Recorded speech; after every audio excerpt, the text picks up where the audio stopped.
742 Evergreen Terrace in Springfield, somewhere in the USA. This address was well known because it's home to Homer, Marge, Maggie, Bart, Roy, and Lisa Simpson. Wait, Roy? That's right. Today we're talking about a gag that could hardly be more iconic. But if you're wondering, who is that and why was he there are already hundreds of side characters. The answer lies in the Simpsons meta humor. Roy was a parody of the classic TV trope where shows, later in their run, suddenly introduce new characters to shake things up. You know these guys? That's right. They were meant to save the Fairly Odd Parents, which worked kind of. Coincidentally, Roy bears a certain resemblance to Poochie the dog, who is actually the main focus of this episode. Poochie was added to the Itchy and Scratchy Show because ratings were plummeting. And just as Lisa points this out to her family, we get a fantastic gag. Roy. Completely casually, as if he had always been there. Wait, where did Craigle go? Anyway, where was I? Roy shows up at breakfast and greets his roommates. His family? His mother from a previously unmentioned pregnancy with Artie Ziff? We'll keep investigating. Anyway, Roy is there. In classic sitcom fashion, his only role is just to be there. He has 2 more minor speaking lines and, at one point, is told to stuff a sock into his mouth. And after successfully completing this mission, being there, not the sock thing, the Simpsons writers decided it was time to achieve him forever. Or at best send him to Simpsons Tapped Out. Rest in peace.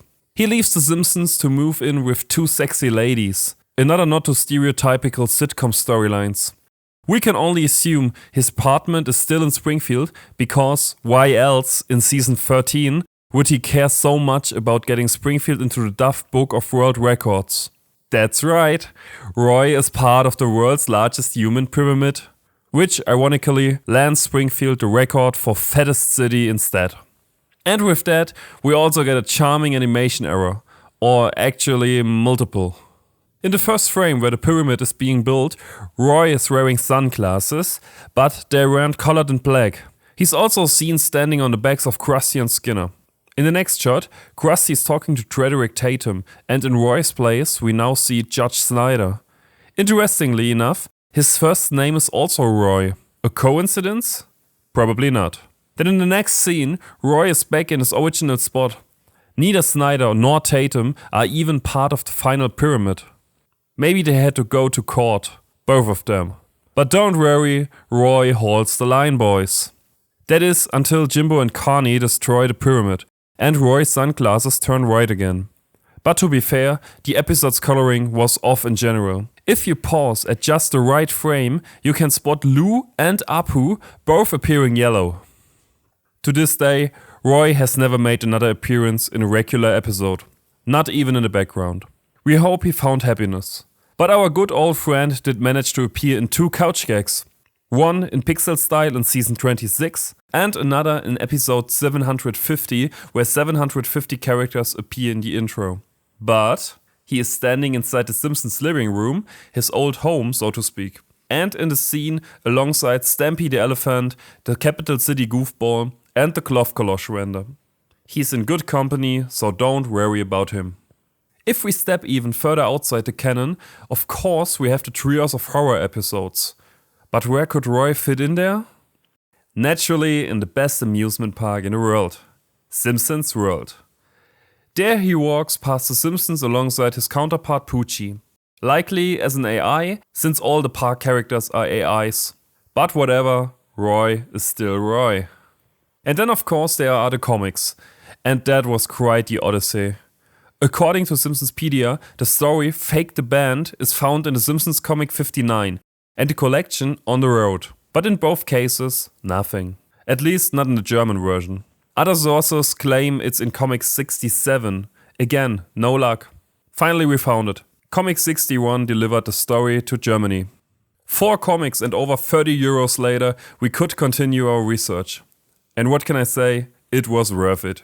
However, the story feels, let's say, familiar.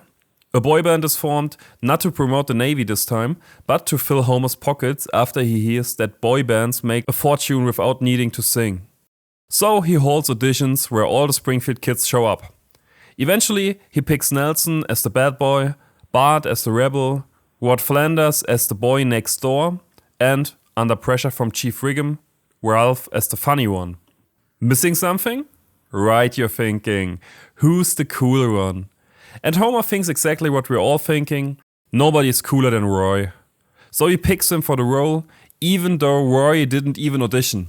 Long story short, Martin wants the band to fail and forces them to sing live. Since only Ralph can sing, it's a disaster. To save them, Ralph sacrifices himself and announces he's leaving the band. But here's the best part, throughout the entire comic. Roy is written as if the only thing he can say is "ay". No, seriously. He gets spoken to 5 times and every time he just replies with "ay". It's one thing for the comic artist to ignore canon, but at some point the joke has to stop. So what do you think of Roy? Should the Simpsons bring him back for another episode? Let us know in the comments. And don't forget to subscribe. See you next diddly time.